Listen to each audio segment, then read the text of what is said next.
Hello, my name is Tony Dong. I am from Vietnam. 2018 Honda Accord Teased. Engines and transmissions revealed the next generation Accord will come with your choice of a small turbo, bigger turbo, or hybrid engine.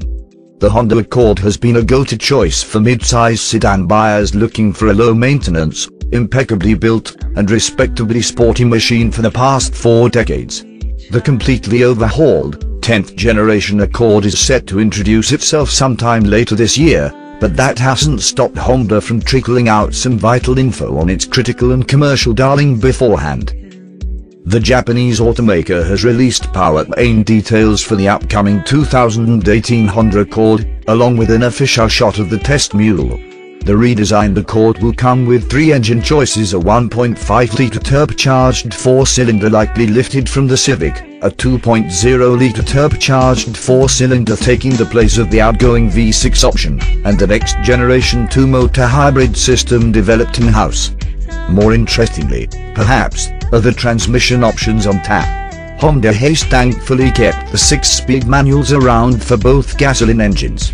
If the mere thought of feathering a clutch on the daily commute grinds your gears, Honda hasn't forgotten about you either. Buyers that opt for the upmarket 2.0-litre Accord will have the option of a 10-speed, Honda-developed automatic transmission, first ever 10-speed fitted to a front-wheel drive car. So, if you're looking for the mid-size sedan with the most number of gears, the upcoming 2.0-litre Accord is the car for you. Less excitingly, the non-manual transmission option for the 1.5-litre model will be a CVT. No problem equipped.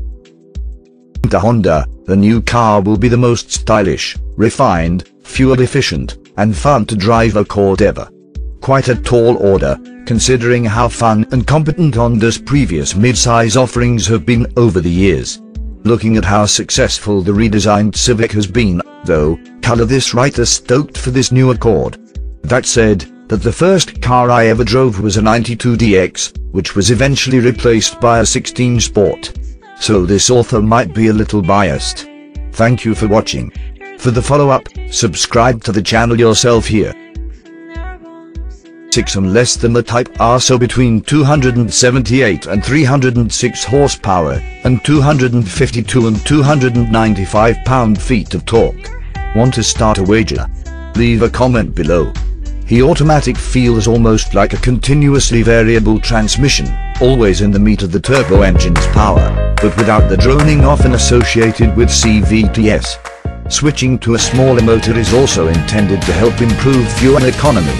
Honda didn't say by how much, only that it would be better than the 3.5-litre V6. Speaking of sharing, the 10-speed is actually shared with the one that was just unveiled in the Odyssey minivan. But again, it's not exactly the same as both vehicles have very different power delivery needs. With sport mode engaged, the 10-speed is rather marvelous, downshifting under harder braking.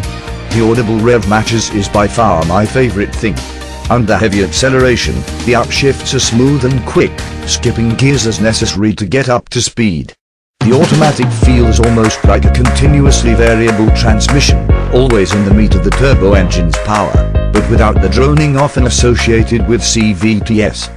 Grabbing the steering wheel mounted paddles and shifting myself was fine, but not nearly as much fun as leaving the automatic to its own devices in sport mode. I noted one particular shift from 5th down to 4th sounded especially terrible. The engineers furiously took down notes.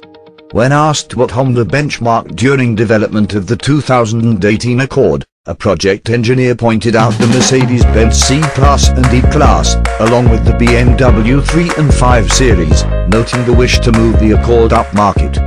All indicators point to the new design direction being unveiled on the Accord, which is likewise expected to show up this fall. The Accord prototype was heavily camouflaged inside and out, so I can't tell you much about how it will look. The car was left-hand drive at least, unlike the Type R I had driven earlier in the day, so chances are I was driving a North American spec vehicle. The headlamps showed telltale signs of Acura's July design, while around back, I spied dual exhaust pipes with openings molded into either side of the lower bumper. See our spy photos for another look at the next General Accord. During a media round-to-be, Honda CEO Takahiro Hachigo said that a new corporate design direction would be unveiled this fall. All indicators point to the new design direction being unveiled on the Accord, which is likewise expected to show up this fall. Limited as this test drive of the pre-production Accord was, it gave us plenty of reason to be hopeful that the new 2.0T will live up to the legacy of the Accord's respected V6. Our drive was also a chance for Honda engineers to gather feedback from automotive journalists as they continue to hone and develop the car over the coming months. In other words, you can thank me in part if the 2018 Honda Accord is a knockout success. Thank you for watching. For the follow-up, subscribe to the channel yourself here.